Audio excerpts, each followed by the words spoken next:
For the vision is yet for an appointed time, but at the end it shall speak and not lie. Though it tarry, wait for it, because it will surely come. It will not tarry. Would you get a microchip implanted so that you could pay for things with just a swipe of your hand? Biohacking is set to replace credit cards and key cards, and thousands have already jumped at the chance.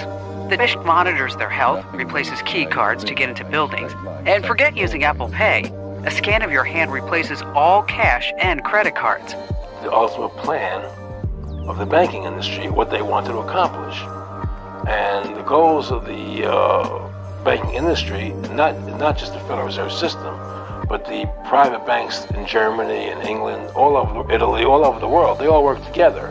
They're all central banks. And the whole agenda is to create a one world government where everybody has an RFID planted in them. All money is to be in those special, right? There'll be no more cash. By the way, let's abolish cash. So what should we do? Well, introduce digital cyber currency that central banks issue and control, and thereby gain total control. This is an Orwellian dystopia of total control, the end of any freedoms. That's really what central banks are aiming at. Several central banks have, like the Bank of England, already prepared their microchip implant RFID to be implanted under your skin.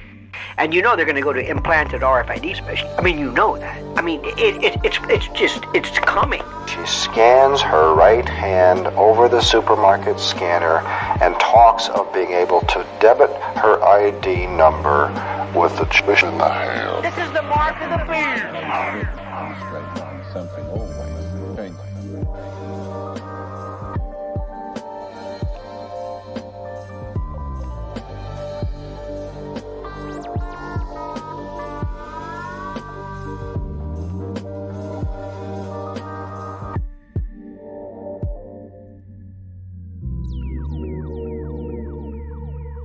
I have to say that when I started this job, there were actually very little countries in Africa or Latin America that had one ubiquitous type of ID, and certainly that it was digital, and certainly that it was biometric. And we've really worked with all our partners to actually help that being, to grow this.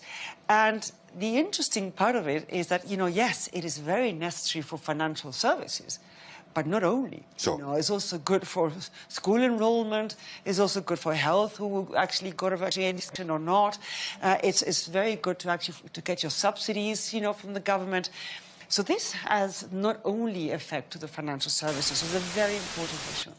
The idea had been by central banks to introduce this, as we said, central bank digital currency. But have you ever seen an article or a video or whatever description of what it actually looks like? I mean, with central bank paper money, we know what it looks like, right? Yeah.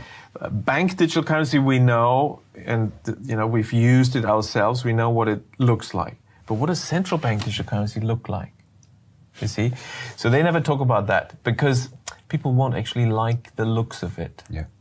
Because it apparently looks, and several central banks apparently, as I heard from my sources, have already fully developed the final stage of CBDC. I mean, it comes in stages, initially likely through your mobile phone, but that's only an intermediate step. And the final stage is, it's small, and it's the size of a grain of rice. Now, why is that? And that grain of rice is your entire wallet, or? Yes, it's your digital ID, your wallet, can be your passport, your key. Now, of course, what we found with our debit cards or credit cards is they've already now moved to the system, RFID technology where you just wave the thing, contactless. Yes, that is sort of the conditioning us in this direction. That in the future you'll just wave your hand because you've got the microchip implant under your skin. And because, and each step, there's a rational reason, it's easier just to wave this, isn't it? It's much faster because we always have to wait in the queues as everyone types in their numbers and all that. So So just waive it, it's quicker.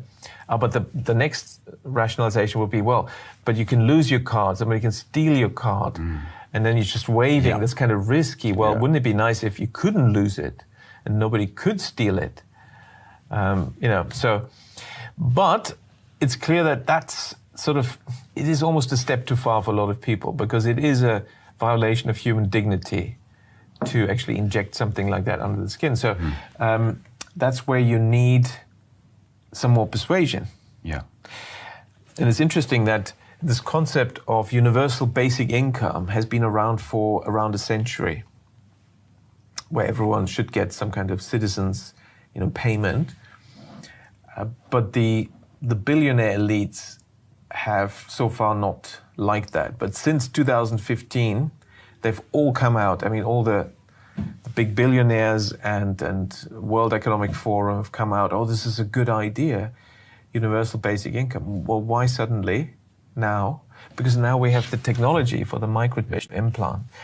And so in 2017, Bill Gates came out and said that universal basic income is a good idea, but it's too early to introduce it. Now, what was still missing? So we had the technology for the microchip implant, but what was missing was the digital ID hadn't been introduced. When Elias Brotberger goes to work, he doesn't need ID, and he doesn't need money. Embedded in his hand is a microchip that serves as his keys, his ID, and his wallet.